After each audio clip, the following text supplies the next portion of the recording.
भगवान बोले हम सामने खड़े हैं और हमारा संग नहीं चाहते, हमारे प्राण प्यारे अकिंचन संतों का संग क्यों चाहते हो? ध्रुव जी बोले कि जो वस्तु आपके पास नहीं है वह वस्तु आपके प्राण प्यारे अकिंचन संतों के पास है। छोटा बच्चा कुछ भी बोलता है, बड़ों को बहुत अच्छा लगता है। 5 साल के ही तो हैं ध्रुव जी। नारायण भगवान मुस्कुराए,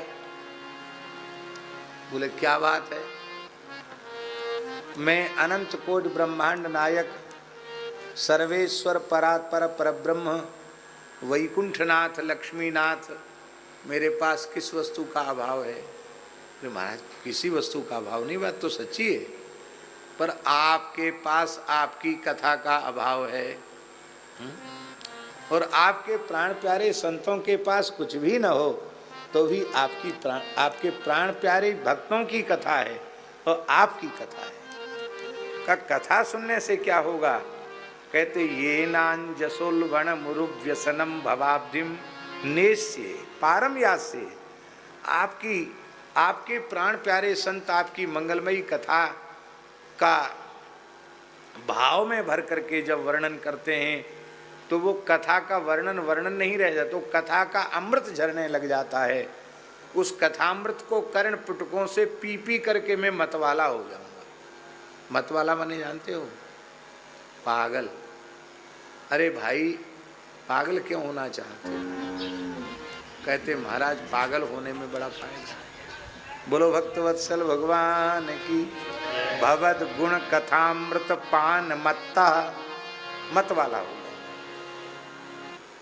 मतवाले को खबर नहीं रहती है।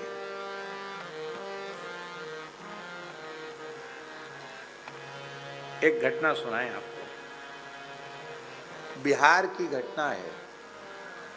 चंद्रगढ़ स्टेट के राजा की दशहरे पर शोभा यात्रा निकल रही थी।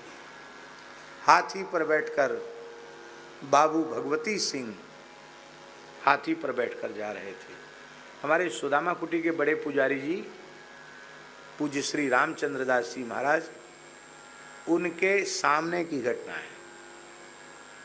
वो बच्चे थे, अपने घर में ही थे, क्योंकि उनका परिवार राजगुरु परिवार था।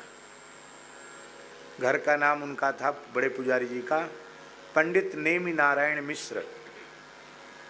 फिर विरक्त साधु हो गए तो उनका नाम श्री रामचंद्र दास जी हो गए। अच्छे महात्मा थे।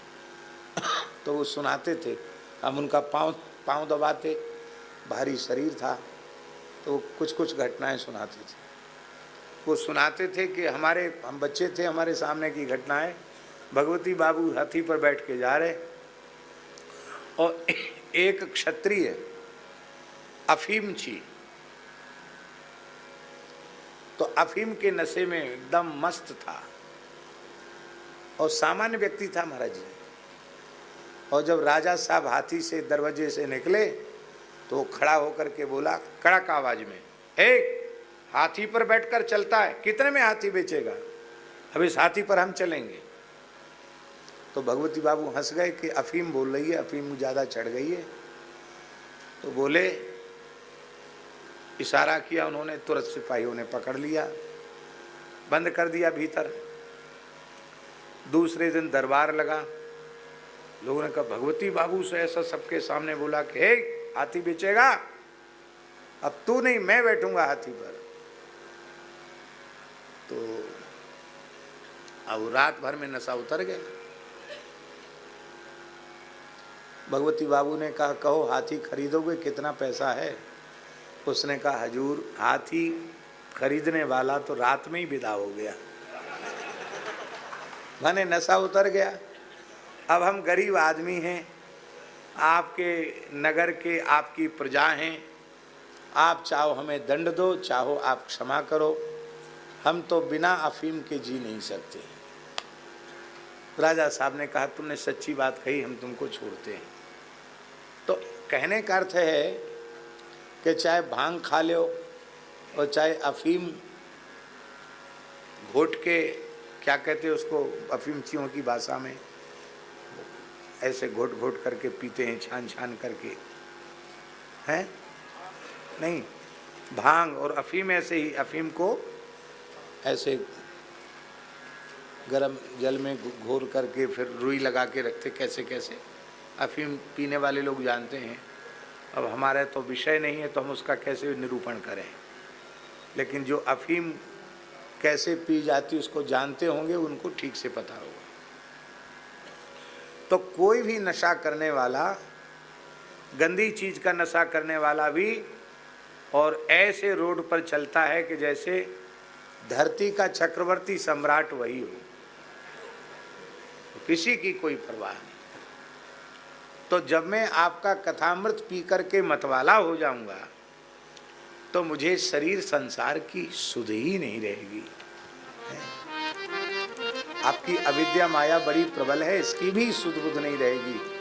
और मैं आपकी कथा रस में मतवाला होकर किस क्षण भवसागर से पार उतर गया मुझे पता ही नहीं चलेगा, और मैं सहज ही भवसागर से पार उतर जाऊंगा। देखो, आप तैरना जानते हो तो किसी सरोवर को तैर कर पार कर सकते हो, किसी कुंड को तैर के पार कर सकते हो, किसी नदी को भी पार कर सकते हो, पर क्या आप समुद्र को पार कर सकते हो? विशाल अगाध समुद्र को पार करने के लिए तो जहाज का आश्रय लेना पड़ेगा। और ये कथा कीर्तन सत्संग जहाज है। इस जहाज में बैठने वाला व्यक्ति और तो पार उतरेगा ही, भले ही उसे तैरना ना आता हो, पर जहाज में बैठ जाएगा तो पार जरूर उतर जाएगा। अच्छा एक बात बताओ, जहाज में बैठा हुआ आदमी सो जाए तो क्या जहाज वाला बीच में ही उसको उतार देगा कि हे तुम सो रहे हो, उतरो, बीच समुद्र में उतरो? सोने वाले को भी वो पार लगा देगा। इसका अर्थ ये मत लगा लेना कि अब उसे हम कथा में जाके सीधे ही सोना शुरू कर देंगे, पर हम कहना ये चाहते हैं कि कथा में कथनचित थोड़ी बहुत देर नींद भी आ गई तो भी आप बैठे कहाँ हो? आप भव सागर से पार उतारने वाले सत्संग रूपी कथा कीर्तन लीला रूपी जहाज में बैठे हो। आप सो भी गए कथनचित तो भी पार उतर जाओ। माई मेरे श्याम